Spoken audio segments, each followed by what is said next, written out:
Hello. तो हम लोग 11th class physics lecture number 8 है। Chapter number laws of motion.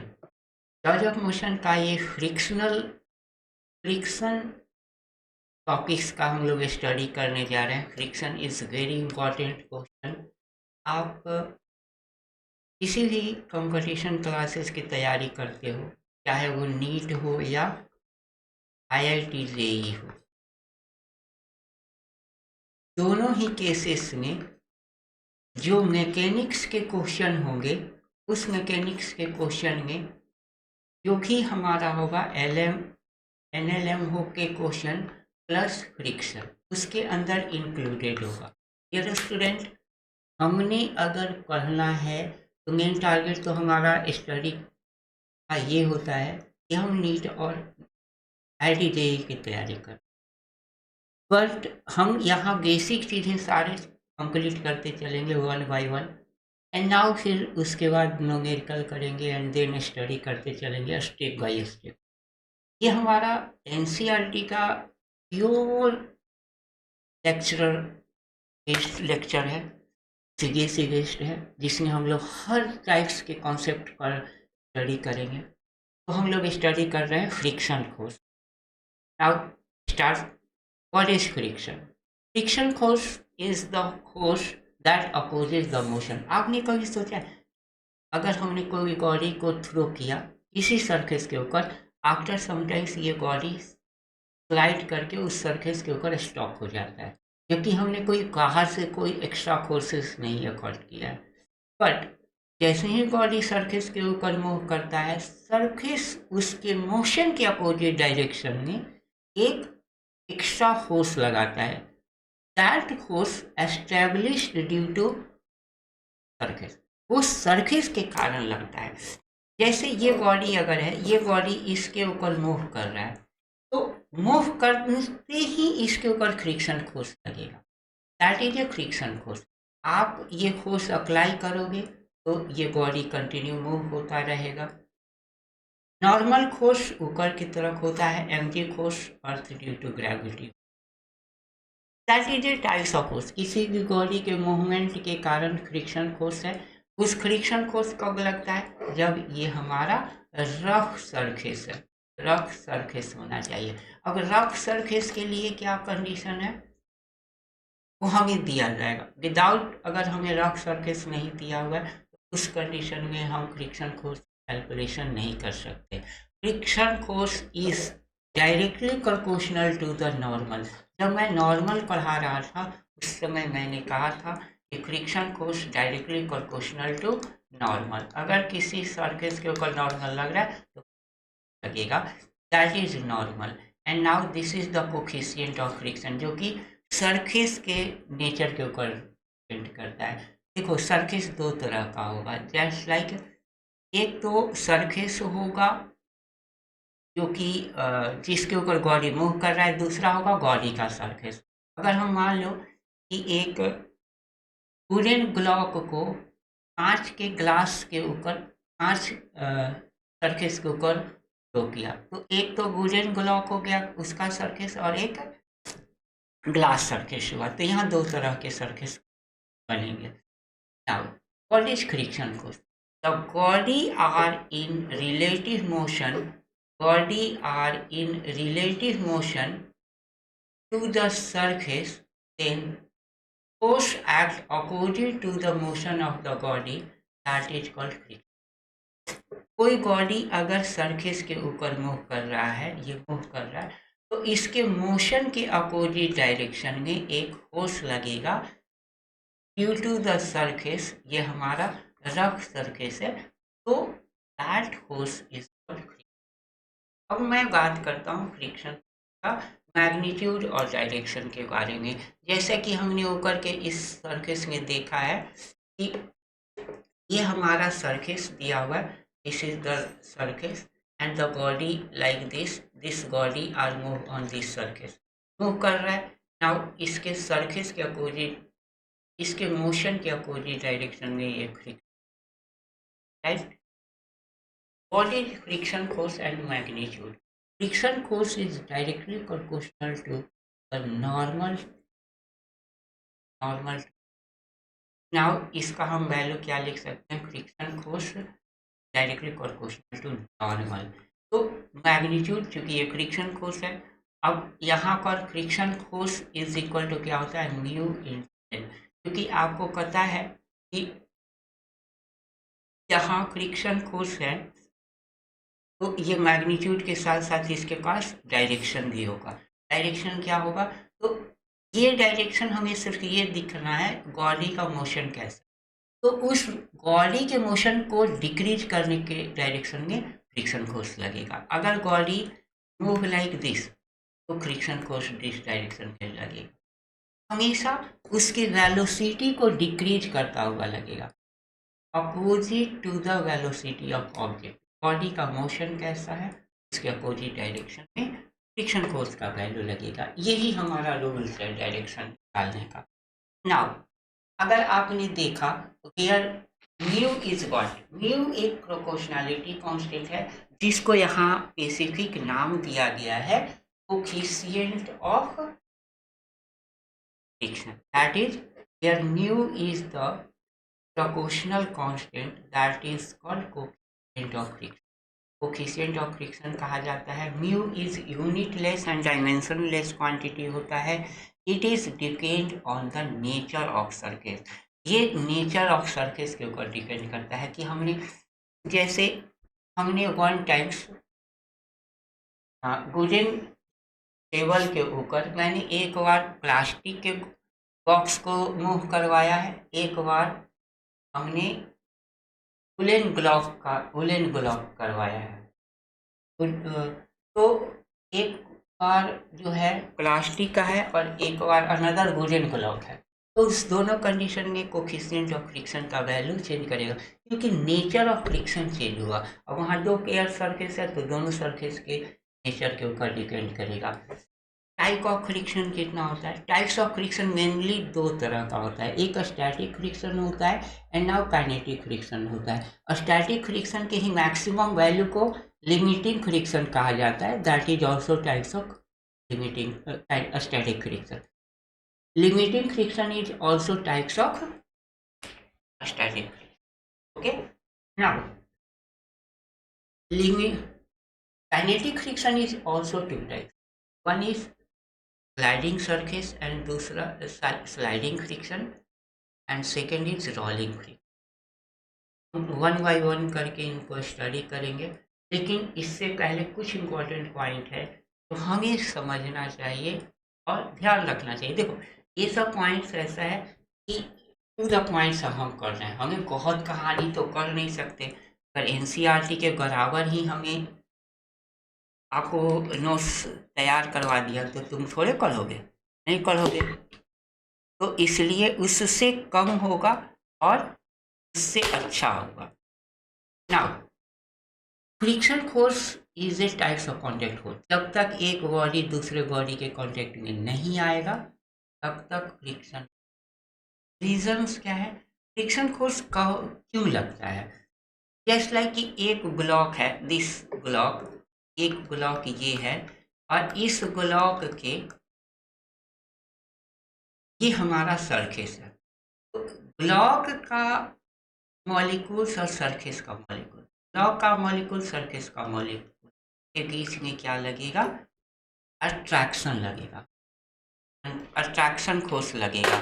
That attraction force is called reason of coefficient of friction. ये force of attraction between molecule of both surface is the first reason to the cause of friction force। ये दो एक कारण है कि किसी body के बीच में फ्रिक्शन लगता है। सेकेंड कंडीशन है सरफेस इरेगुलरिटी। जस्ट लाइक आपने देखा होगा कि ये सरफेस और ये सरफेस, जैसे कितना भी आप सरफेस बना लो स्मूथ, बट उसके अंदर रफनेस रह जाता है, रफ सरफेस, ये भी रफ सरफेस है, तो इरेगुलरिटी बनता है जिसके कारण अब ये जो हमारा है ये फोर्स, अगर ये मोशन इस तरह का है, ये मोशन ये, तो ये दोनों आपस में क्या लगेगा, हिट करेगा, क्या करेगा, कोलाइड करेगा, जिसके कारण ये दोनों एक दूसरे के अपोजिट डायरेक्शन में फोर्स एक्सर्ट करेंगे, है ना। ये इधर फोर्स लगाएगा और ये इधर फोर्स लगाएगा, जिसके कारण अब ये बॉडी जो है रुकना चाहेगा, ये बॉडी को ये रुक रहा है, तो इसके कारण वहाँ पर क्या होता है कि फोर्स एक्सर्ट होता है, force exerted in opposite of motion, जिसके कारण उसकी वेलोसिटी स्लोली डिक्रीज करता है। नाउ कोफिशिएंट ऑफ फ्रिक्शन जो होता है that depend on the intermolecular force between two pair of the surface and surface irregularity। Mu की वैल्यू किसके ऊपर डिपेंड करता है, इन दो चीज़ों के ऊपर डिपेंड करता है, मेनली 80% और 95%। नाउ हम बात करते हैं types of friction. Type of friction क्या होता है, तो मैंने फिगर ड्रॉ किया है, मैंने खुद से उसको समझा के लिखा है, मैंने भी बहुत सारे जगहों पे पढ़ा है, तो आपको चीज़ें समझना है कि ये क्या है, और एकदम बिल्कुल शॉर्ट में टू द पॉइंट्स पढ़ाऊँगा, क्योंकि देखो यूट्यूब के मार्केट में कंपटीशन बहुत है, अगर मैं बहुत ज़्यादा बहुत अच्छा नहीं पढ़ाऊँगा, कम समय में टू द पॉइंट मैक्सिमम नहीं पढ़ाऊँगा, हर एक चीज़ लाइन बाय लाइन नहीं पढ़ाऊँगा, तब तक आपको मेरे यूट्यूब चैनल से इंटरेस्ट नहीं आएगा। तो मेरा ही आपसे रिक्वेस्ट है कि प्लीज़ अगर आपको वीडियो अच्छा लगे तो लाइक और सब्सक्राइब करते जाइएगा। Now static friction, what is static friction, देखो एक बॉडी है जो सरफेस के ऊपर रुका हुआ है और उस कंडीशन में हमने फोर्स एक्सर्ट किया, तो क्या बॉडी तुरंत चलना स्टार्ट किया, नहीं, वो गाड़ी तब तक चलना नहीं स्टार्ट होगा जब तक कि उसका लिमिटिंग फ्रिक्शन से ज़्यादा फ्रिक्शन नहीं आप फोर्स अप्लाई नहीं करते। जैसे ही हमने एक्स्ट्रा फ्रिक्शन लगाया वहाँ, the force of friction which come into play between two body before one body actually start moving over the other, that is called static। मान लो एक बहुत बड़ा बॉक्स है जिसके ऊपर हमने फोर्स लगाया है, और इसके लिए रिक्वायरमेंट फोर्स कितना है, रिक्वायरमेंट फोर्स है 10 न्यूटन, और हमने लगाया 1 न्यूटन। हमने कितना लगाया, दैट इज इसकी रिक्वायरमेंट फोर्स है कि 10 न्यूटन लगाओगे तभी चलेगा, हमने लगाया 2 न्यूटन, तो ये 2 न्यूटन कहाँ गया, वो 2 न्यूटन इस फोर्स को, ये फ्रिक्शन का जो है फोर्स उसको अगेंस्ट, उसको अपोज कर रहा है, यानी कि इसकी एबिलिटी है 10 न्यूटन लिमिटिंग फ्रिक्शन की, लेकिन हमने एक्सर्ट किया है 2 न्यूटन, तो उस 10 न्यूटन में से 2 ही न्यूटन फ्रिक्शन फोर्स इफेक्टिव होगा जो हमारे लगाए हुए फोर्स का अगेंस्ट कर रहा है। तो उस कंडीशन में यहाँ जो फ्रिक्शन होगा वो स्टैटिक फ्रिक्शन होगा, और यह स्टैटिक फ्रिक्शन 2 न्यूटन होगा। नाउ अगर हम बात करते हैं कि हमने फोर्स को बढ़ाते गए 2 Newton, 4 Newton, 6 Newton and now 8 Newton, 8 Newton तक ये बॉडी नहीं चलेगा, 8 न्यूटन न्यूटन फोर्स तक ये बॉडी नहीं मूव करेगा, और ये बॉडी मूव नहीं करेगा तो उस कंडीशन में स्टैटिक वैल्यू क्या होगा, 8 न्यूटन होगा। मीन्स फ्रिक्शन फोर्स की जो वैल्यू है that is 0 to less than mu not A. Limiting friction 0 से 0 टू लिमिटिंग फ्रिक्शन के बराबर होता है। ये जो म्यू एस एन है that is called limiting friction, that is called limiting friction. Okay,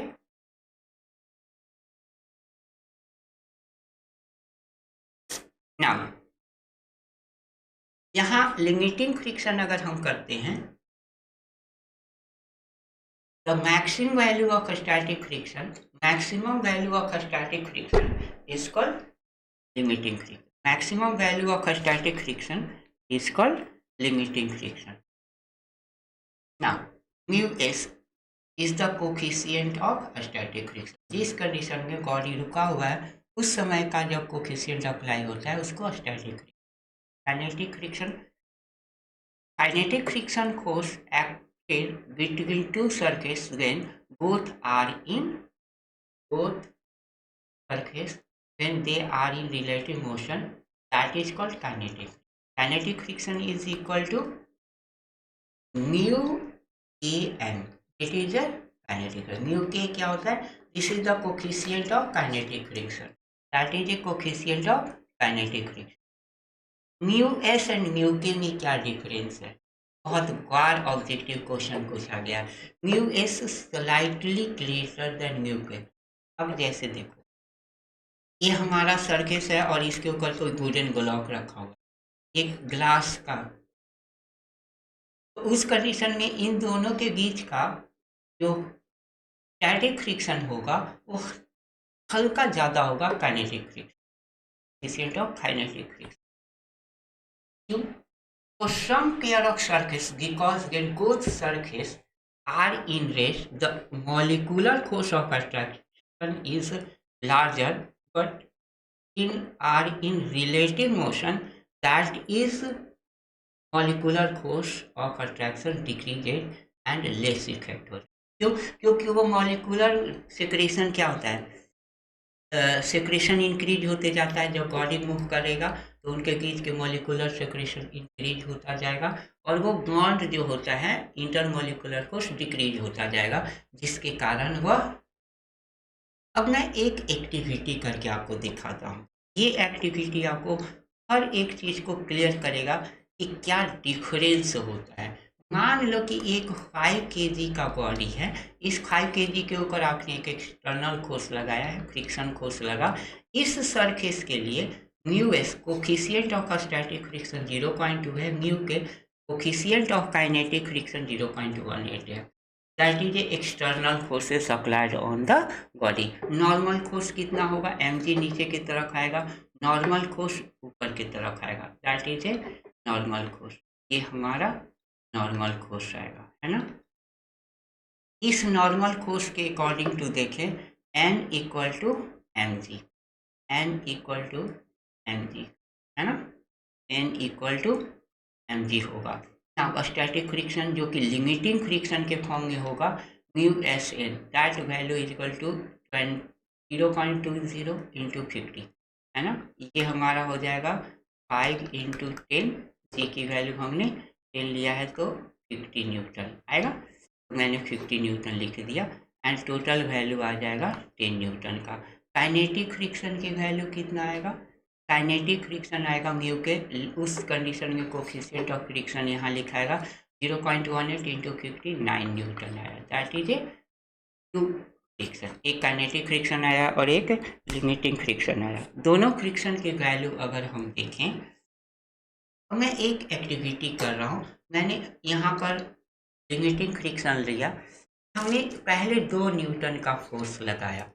इस 2 न्यूटन के फोर्स में से तो उसका लिमिटिंग फ्रिक्शन का वैल्यू 10 न्यूटन है ना। तो इस 10 न्यूटन में से 2 न्यूटन जो फोर्स है वो फोर्स हमारे लगाए हुए फोर्स का अगेंस्ट करेगा, मतलब उसको कैंसिल आउट करेगा। बाकी का जो 8 न्यूटन एबिलिटी है उसके कारण ये बॉडी मेंटेन इनिशियल स्टेट, यानी यह इनिशियल स्टेट को मेंटेन करेगा, इनर्शिया को मेंटेन करेगा। नाउ हमने फिर फोर्स की वैल्यू को इंक्रीज किया, 2 से पहले लगा रहा था, अब 4 न्यूटन का फोर्स लगाना स्टार्ट किया। तो इस 10 न्यूटन में से 4 न्यूटन का फोर्स बॉडी को फ्रिक्शन हमारे लगाए हुए के कारण, लगाए हुए फोर्स को अगेंस्ट करेगा। बाकी के 6 न्यूटन के कारण बॉडी इनिशियल स्टेट को मेंटेन करेगा। मैंने 6 न्यूटन का फोर्स लगाएगा, 6 न्यूटन से, तो उस 10 न्यूटन में से 6 न्यूटन फोर्स हमारे लगाने वाले फोर्स को अगेंस्ट करेगा और बाकी के 4 न्यूटन के कारण बॉडी अपने इनिशियल स्टेट को मेंटेन करेगा। मैंने 8 न्यूटन का फोर्स लगाया, उस 10 में से 8 न्यूटन का फोर्स बॉडी को अगेंस्ट करेगा, रेस्ट 2 न्यूटन के कारण वह बॉडी इनिशियल स्टेट को मेंटेन करेगा। क्लियर है ना। हमने 10 न्यूटन का फोर्स लगाया, तो इस 10 न्यूटन में से बॉडी का 10 न्यूटन चला जाएगा, इसमें हमारे एक्सटर्नल फोर्स को कैंसिल आउट करने में। बाकी बॉडी आर इन रेस्ट, वो क्या है, इनिशियल स्टेट को मेंटेन करेगा। First body just like move condition आएगा और ये इक्विलिब्रियम कंडीशन कहलाएगा। क्या कहलाएगा, इक्विलिब्रियम कंडीशन कहलाएगा। और जब बॉडी इक्विलिब्रियम में कंडीशन में आएगा, मतलब थोड़ा सा ही फोर्स लगा के बॉडी चल देगा।